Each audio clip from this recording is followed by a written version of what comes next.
North cypress এবং তার বিপরীতে কি সাউথ সাইপ্রাস, মানে একটাই দেশ। তারপর কি আমরা গ্রিক সাইপ্রাস বলি একটাকে, আরেকটাকে বলি কি তুর্কি সাইপ্রাস। আবার অনেক সময় তুর্কি সাইপ্রাসকে অনেকে নর্দার্ন সাইপ্রাসও বলে। ঠিক আছে, তো বিষয়টা হচ্ছে একই জিনিস, একই ভূমির দেশ, কিন্তু দুটি রীতিনীতিতে চলে, মানে দুটি ফ্যাসিলিটিতে চলে। একটি অঞ্চল ইউরোপীয় ফ্যাসিলিটি, আরেকটি অঞ্চল এশীয় ফ্যাসিলিটি। মানে একটি অঞ্চল কিন্তু তুর্কি শাসন করে, আরেকটি অঞ্চল গ্রিস শাসন করে, যেটাকে আমরা গ্রিক সাইপ্রাস বলি। আসসালামু আলাইকুম, আমি মোহাম্মদ মেহেদী হাসান। যে যেখান থেকে আমার ভিডিওটি দেখছেন সবাইকে ব্যাপারী মেহেদী অফিসিয়াল চ্যানেলে স্বাগতম। তো ভাই ব্রাদার, আজকের ভিডিওতে আমি আপনাদের মাঝে তুর্কি সাইপ্রাস এবং গ্রিস সাইপ্রাস এটার একটু ব্যবধান, কিছু যে পার্থক্যগুলো রয়েছে, বেসিক যে ধারণাটা সেটা অবশ্যই আপনাদেরকে দিব। অবশ্যই ভিডিওটি মনোযোগ সহকারে সম্পূর্ণ দেখবেন। তো বিষয়টা হচ্ছে কি, যে গ্রিস সাইপ্রাস এটা কিন্তু গ্রিস শাসন করে, বা গ্রিক গ্রিক সাইপ্রাস, হ্যাঁ, বা সাউথ সাইপ্রাস এটা কিন্তু এই আপনার গ্রিসের অধীনে, এবং কি এটাতে ইউরো চলে, এটার কারেন্সি কিন্তু ইউরো। কিন্তু আপনার তুর্কি সাইপ্রাসটা, যেটাকে আমরা নর্থ সাইপ্রাস বা নর্দার্ন সাইপ্রাস সম্পর্কে জানি, এটা কিন্তু আপনার তুর্কি শাসন করে। ঠিক আছে, এখানে আবার লিরা চলে।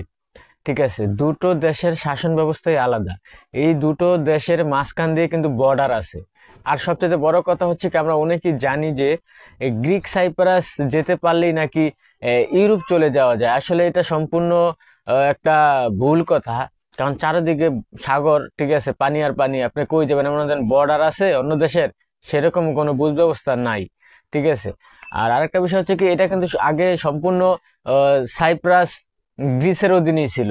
তুর্কি কিন্তু সাইপ্রাসকে আক্রমণ করে এই অর্ধেক কেড়ে নেয় আর স্বাধীনতা লাভ করে আর কি। ঠিক আছে, তারপর দুটো দেশে বিভক্ত হয়, কিন্তু সম্পূর্ণ আগে গ্রিসের অধীনেই ছিল। এর আগে আবার ইংরেজদের অধীনে ছিল, সেটা আবার অনেক আগের কথা। তো যাই হোক, তো সর্বোপরি কথা হচ্ছে কি, যে আপনি তুর্কি সাইপ্রাসে এখন বর্তমানে যাইতে যে টাকাটা লাগে আমরা সবই জানি, 8-9 লাখ টাকা, 10 লাখ টাকাও লাগে। আগে এই টাকা দিয়ে গ্রিস সাইপ্রাস চলে যাওয়া যেত, এখন গ্রিস সাইপ্রাস যাইতে 12 লাখ টাকা লাগে। আর যেটা নর্থ সাইপ্রাস এই জায়গায় যাইতে 8-10 লাখ টাকা লাগে, যেটা আমরা বিভিন্ন এজেন্সির বা বিভিন্ন মানুষজন গেছে ওই অনুপাতে বললাম। সবার তো সেম টাকা লাগে না, কম বেশ লাগে। ঠিক আছে, তো এখন বিষয়টা হচ্ছে কি, আপনি সবচাইতে আমার মতে আর কি, ঠিক আছে, নর্থ সাইপ্রাস আপনার জন্য বেটার হয়। মানে নর্থ সাইপ্রাসে কিন্তু আপনার খরচ আন্তাজ, মানে খরচের চেয়ে আর কি ইনকামটা বেশি। কিন্তু গ্রিস সাইপ্রাস আপনার খরচটাও বেশি, ইনকামও বেশি। ঠিক আছে, আপনি হয়তো বা ইউরো কামাতে পারবেন, ঠিক আছে, কিন্তু ভাই নর্থ সাইপ্রাসের বেতন কিন্তু অনেক বেশি। ঠিক আছে, আপনারা সবাই জানেন এই সম্পর্কে। নর্থ সাইপ্রাস সম্পর্কে আমার চ্যানেলে প্রচুর ভিডিও আছে, ডিসক্রিপশন বক্সে লিঙ্ক আছে, চাইলে দেখে আসতে পারেন। এবং ফেসবুকে বিভিন্ন বিষয় জানতে আমার পেজে মেসেজ করতে পারেন এবং পেজটি ফলো করতে পারেন। আর সবচেয়ে বড় বিষয় হচ্ছে কি, আমি কোনো দালাল বা এজেন্সির লোক না, আমি কোনো বিদেশে লোক পাঠানোর কাজ করি না। ঠিক আছে, এই বিষয়ে আমাকে কেউ নক দিবেন না। বিদেশে লোক পাঠানোর ক্ষেত্রে এইসব বিষয় আমি কিছু জানি না। আমি শুধু আপনাদেরকে বৈদেশিক নলেজ দিয়ে থাকি। তো এই যে এখন বিষয়টা হচ্ছে কি, আপনি যদি গ্রিস সাইপ্রাসে থেকে যদি চিন্তা করেন আপনার লাইফ সেটেল করবেন, আপনি ওখান থেকে ভবিষ্যতে ইটালি মিটালি ফ্রান্স ফ্রান্স চলে যাবেন, এটা হচ্ছে একটা ভ্রান্ত ধারণা। তবে হ্যাঁ, আপনার গ্রিস সাইপ্রাস কিন্তু 2004 সালে ইউরোপীয় ইউনিয়নের অন্তর্ভুক্ত হয়েছে। গ্রিস সাইপ্রাস ইউরোপীয় ইউনিয়ন, এটা কিন্তু সেনজেন না। সেনজেন কিন্তু আলাদা জিনিস। ঠিক আছে, 2004 সালে ইউরোপীয় ইউনিয়ন হয়েছে, তো এটা গ্রিস চালায়। তো গ্রিসের অধীনে থাকার কারণে হয়তোবা এটা আপনার ইউরোপীয় ইউনিয়ন হয়েছে। কিন্তু সেই বলে যে আপনি গ্রিস সাইপ্রাস থাকলে, গ্রিস সাইপ্রাসে ভিসা থাকলে যে জায়গায় না সে জায়গায় ইউরোপের দেশে চলে যাবেন, এরকম কোনো মানে কিন্তু সিস্টেম নাই। ঠিক আছে, যে যাই বলুক ওটা গেছে, অনেকে হয়তো কইতেন টুকটাক কিছু লোক তো গ্রিস সাইপ্রাস থেকে অন্য কোথাও বা গ্রিসে মুভ করছে, তারপর আবার ধাপে ধাপে আগাইতে আগাইতে ইটালি গেছে।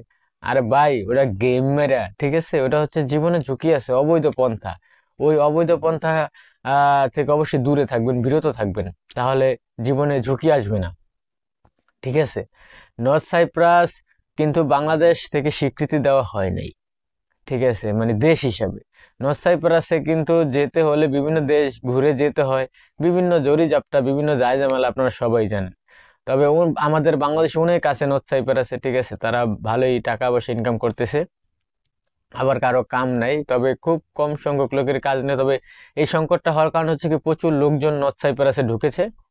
ঠিক আছে, আর গ্রিক সাইপ্রাস সম্পর্কে যদি আপনারা ভিডিও চান অবশ্যই আমার কমেন্ট বক্সে বলবেন, আমি নেক্সটে দেব। তুর্কি সাইপ্রাস সম্পর্কে আমার চ্যানেলে অনেক ভিডিও আছে, চাইলে দেখে আসতে পারেন।